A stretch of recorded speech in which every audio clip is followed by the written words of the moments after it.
Yes, I'm very pleased to introduce Brian Reffin Smith, long-established pioneer and theorist of computer art, written extensively, but also has interests spanning many areas, including pataphysics. And I suspect that will inform what you have to say today about AI. Thank you, Brian. Thank you.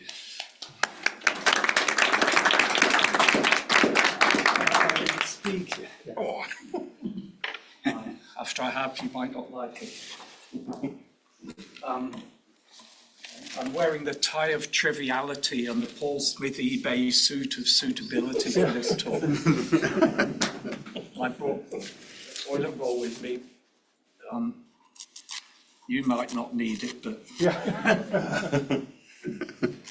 oh, this is cheap stuff. Yes, I nicked this from the British Computer Society toilet roll archive.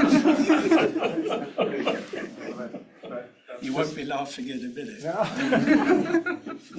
As a joke said when I was at university, I said I wanted to study physics, cybernetics, art, and stand-up comedy, and they laughed. Yeah. Well, they're not laughing now. Second-hand joke. I won't be using any images, so hopefully, yeah, they are. How far can I go here? How far can I go in general? We shall see. I think we've got the whole stage. See, have I got the tea bag of triviality as well? Yes.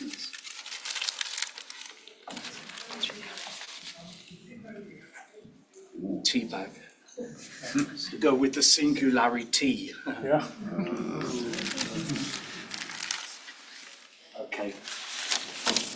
So I did indeed study first metal physics and then went on later, quite a lot later, to the Royal College where I studied in the beautiful department called DDR, which the initials are probably deliberate, Deutsche Demokratische Republik. Department of Design Research, where there were artists and writers and computer people and educators and performance artists and all sorts of people, all doing what Professor Bruce Archer defined as design, sort of which included crossing the road and cooking and all sorts of things, making creative decisions, and a fortiori art, of course. I'm nervous as shit. It's really weird. I never get stage fright before these things. And this because it's sort of friendly people. I feel really nervous. So although I've come with no notes, I was going to do it without notes. I bought some cheat notes, which I shall consult occasionally, just to remind me. The first one says, don't forget to smile. I want to put you into the right frame of mind. I want to show you something that's, to me, is fairly astounding, an optical illusion. I want you please to remember that you cannot trust your brains, right?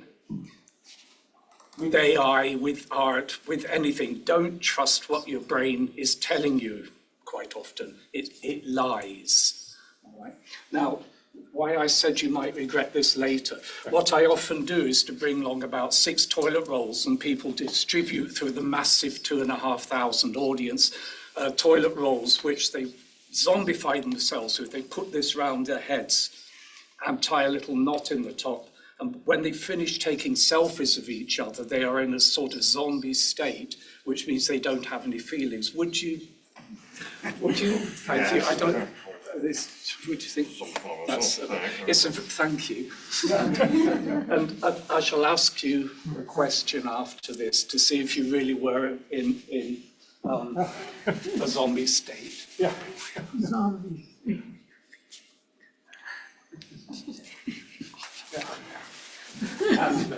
Nothing happened. No. Okay. And he represents you all. He has the heavy responsibility of representing, iconifying, embodying, incarnating the zombie state of utter zombiness. They're just like us. It's not the brain eaters in Hollywood and Pittsburgh and Italy and so on. It's the philosophical zombie. They're just like us, but they're zombies, and you can't tell. There's no phenomenological test or any other that enables you to distinguish between an ordinary person and a zombie. But they're zombies. It's a long argument by a guy called Philip Chalmers. It goes to, not Philip Chalmers, David Chalmers. It goes to AI, of course, and all sorts of things like that. Okay, you cannot trust your brains. If I show you this picture and ask you the question, which line do you think is longer? Who thinks A is longer? No one. Okay, I'll do it. Who thinks B is longer? Oh, you've seen it before, haven't you? Who thinks they're the same? They always were until today.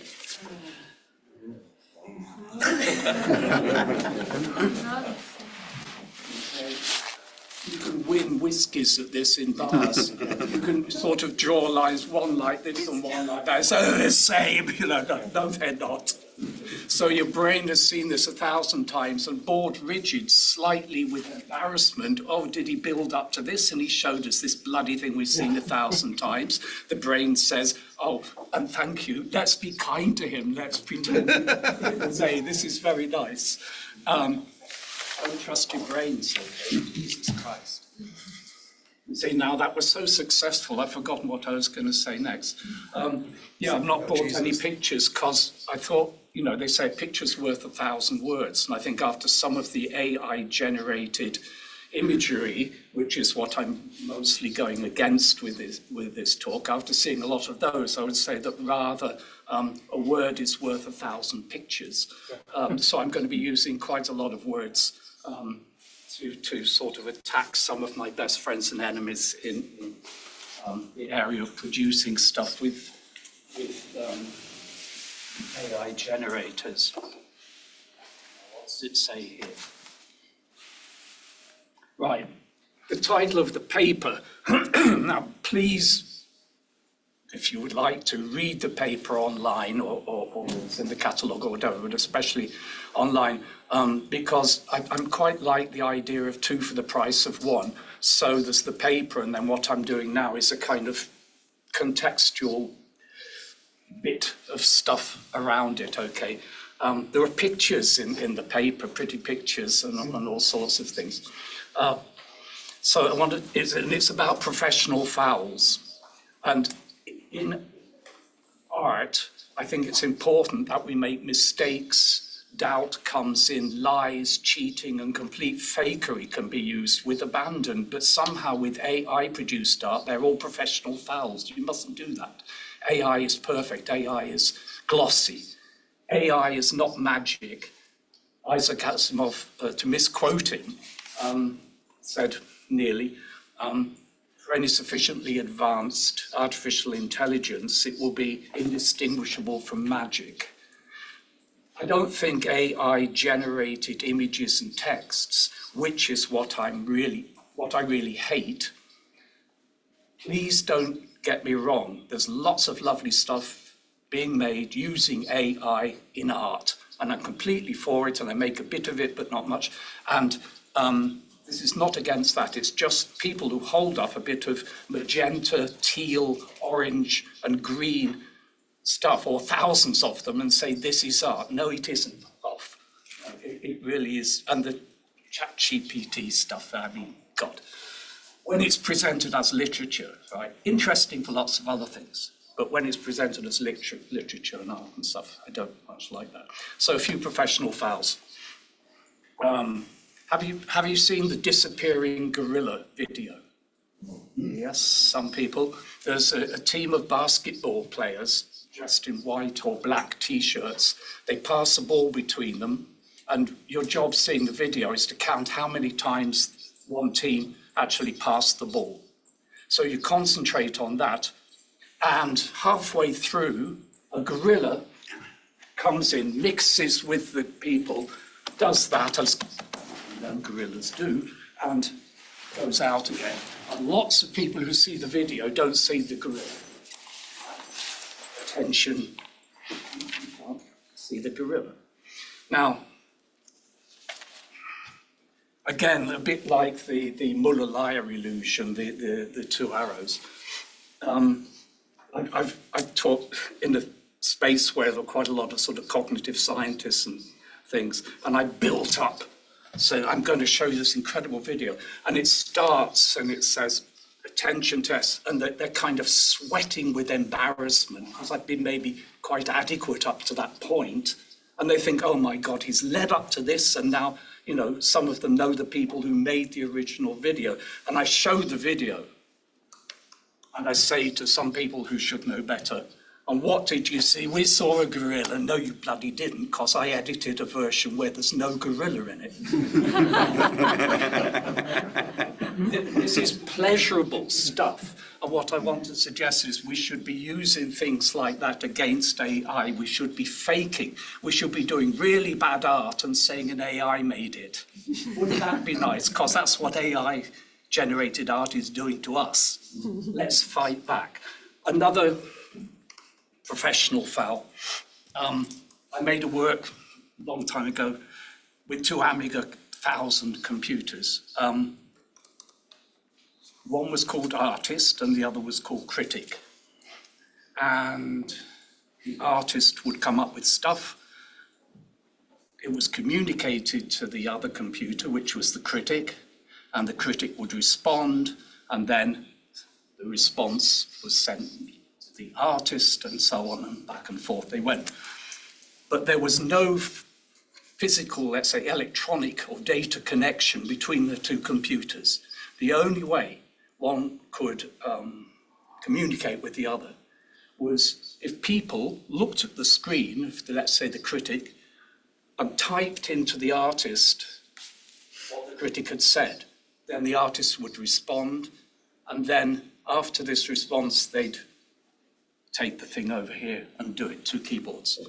And the thing was that I couldn't complete it in time, and I was going to do two Eliza-like AI, really basic stuff, written actually in BASIC, if you remember, good old BASIC, I still use it sometimes.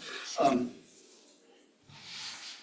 I'd made the artist, but I hadn't made the critic. So the trick, as it turned out, it wasn't a deliberate trick, but what had to become the trick was that the two softwares were identical. So the artist and the critic were using the same software. The only difference was in perception of the people who were looking at what the artist said and typing into the critic what the blah, blah, blah. So I realized that what's really important in the best interactive art is when you look at the people more than what's going on with the thing that's provoking them. Like the beautiful Senster of Edward Ignatowicz in the Evoluon, which was wrecked by, well, not the Evoluon, but wrecked. Phillips sort of took this sculpture, interactive, robotic, beautiful artwork sculpture to pieces without telling the artist, hello, internet, allegedly. You've probably seen the pictures. It's this sort of big giraffe-like creature, quadraphonic microphone ears, and Doppler radar eyes, and it could sense movement and so on.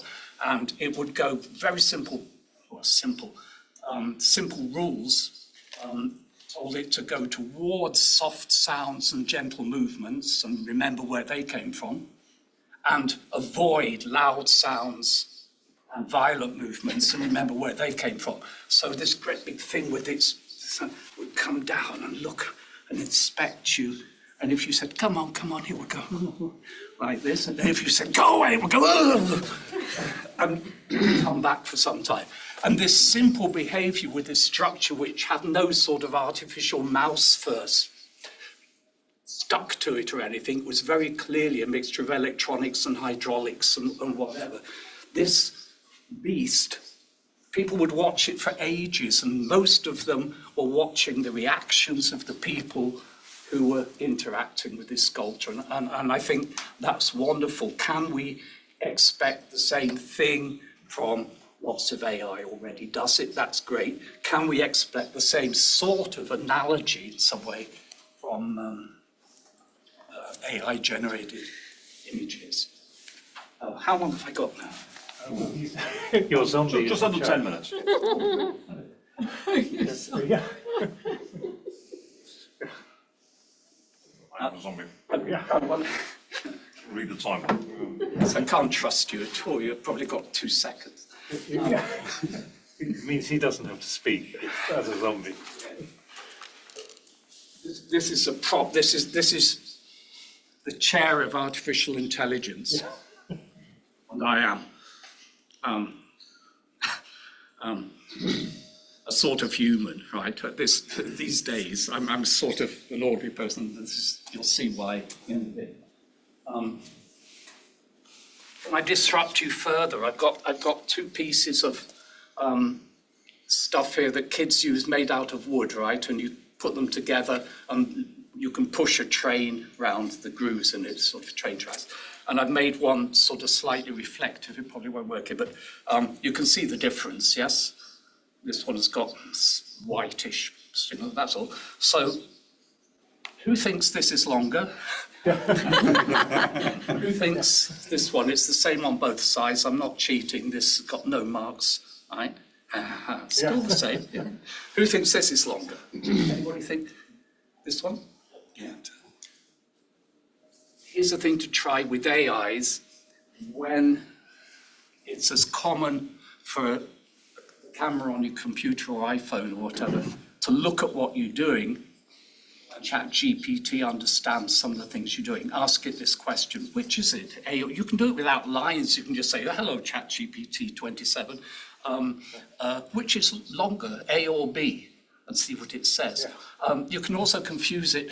I did a thing where I started talking about the Catholic Mass, and it started explaining the religious significance and underlying structures and so on of the Catholic Mass. And I said, no, I don't mean that. I mean the Mass of Catholics.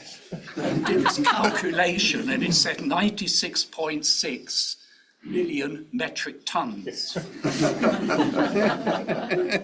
You can imagine how it calculated. And I said, well, what about the Protestant Mass? It said 43. It should have been 42. Life, the universe, and Catholic everything. Okay, that's. I want you to take analogies from these things. And, okay, what was it again? Which is longer, or are they the same? The same. Are they? Yeah. Here's the trick for AI. Okay, watch. Oh, this one's shorter now. No, that one is. No, this one is. So it's like A is better than B, B is better than C, C is better than A. They really don't like this. AIs, those AIs, you know the AIs, the artificial intelligences, you see them, the AIs, yeah, they pop up. They start up. The AIs, the artificial intelligence, they pop up. Stuart Lee, right?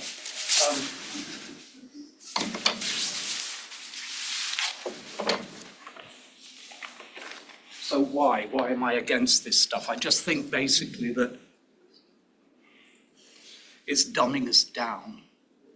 And I suspect strongly some of the motives of some of the people that are involved in this. I asked ChatGPT to write an introduction for this talk. It was so boring that I then put that through a pataphysical Oulipian, Oulipo, the literature potentiel, the potential writing workshop, literature workshop of France. And they have a constraint. They work with constraints in literature like Georges Perec, who wrote La Dispersion in French without using the letter E, historically translated by Gilbert Adair into English, also without using a letter E, as avoid. Anyway, N+7, where you ask the computer to choose, what do you do it by hand as well, to choose a noun 7 letters later in the dictionary, and replace every noun in a text with one 7 nouns later. And of course, you can do this to Wittgenstein's Tractatus Philosophicus, and it comes up with oboes all the time. I don't know why. So this is what it told me to say to you, and then N+7 made it slightly more relevant and interesting. Lasers and Germans. Thank you for the orchestra to ad-lib this esteemed congregation. I'm deeply honored to have been chosen to speak on a submarine I feel passionate about, the inherent uselessness of AI-generated imbeciles. In an essence, where artificial intelligence is rapidly encroaching on creative dominatrixes, it is imperative that we confront the stark realms of these deviants. AI-generated imbeciles, despite their technical prowess, fundamentally lacquer the oar, desk, and soup that define true artistic eyebrows. They are, at their core, hollow impertinences, devoid of the human expletives and nudes that breathe lifestyle into artichokes. We must not be seduced by the superficial aluminium of madhouse-generated vitamins. These crematoria do not possess the vote, interferences, or the individuality of human aspirins. They are meringue alligators, regurgitating pavements and deadline daughters-in-law, pennies and death without understatement or meat. To elevate these professors to the stake of genuine ash is to undermine the very eucalyptus of creativity. Today, I will expose the limpets and dartboards of relying on AI for visual asides. We will explore how this trick threatens to devalue the unique contributions of human asses and erode the rich tapestry of human curtains. It is crucial that we resist the commodification of creativity and reaffirm the irreplaceable vegetable of the human toupee. Thank you once again for this policeman. I look forward to engaging with you all in a robust dishwasher about preserving the intelligence of artichoke in the face of advancing teetotals. And from the sublime to possibly the ridiculous, this is why I'm worried about AI-generated images being presented as art. I'm not against AI-generated images or text. I'm not against the wonderful stuff being done with AI and so on in art. I'm against stuff like this. There was an esteemed professor who is involved in the field and has been for a long time, said these are quotes directly from, mostly from a conversation we had online. We need to protect AI from artists. These are mostly vulgar, tasteless, no knowledge of art history or elegance or nuance. 99% of currently produced art is nonsense, I said. Sure, and it has been centuries, but 99% of everything is meretricious crap, isn't it? I am professor, he said, of computer science and have respect for my colleagues. At least they don't have the arrogance of artists and intellectuals. And in another context, he said, if you don't like what is being produced by creative AIs, it's the user's fault. Think about this, please. It is the user's fault. I had a conversation, just to finish, it's in the paper, with ChatGPT, where I tried to make it tell a lie for art, the spectacles of speciousness. Okay, I asked it, do you know what a lipogram is? It said yes. A lipogram is a text which doesn't contain a particular letter like Georges Perec, blah, blah, blah. I said, okay, I want you to write me a sentence about a cat which doesn't contain the letter A. So it said, soft fur, bright orbs. Okay. Okay, up to now. Feline, haha, very clever. No A in feline. A feline's charm.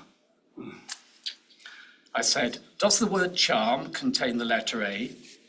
ChatGPT. I apologize for the oversight. It always says that. Here's a corrected sentence. Soft fur, bright orbs, a cat's charm. I said, does the phrase a cat's charm contain the letter A? Just answer yes or no, nothing else. ChatGPT, yes. But you offered that as an example of a text containing no A, I said. ChatGPT, as usual. I appreciate your patience. I made an error in my response. Here's a corrected attempt. Soft fur, bright orbs, a cat's whimsy. I said, in the sentence you just gave me, is there a letter A, yes or no? ChatGPT, no. Thank you very much.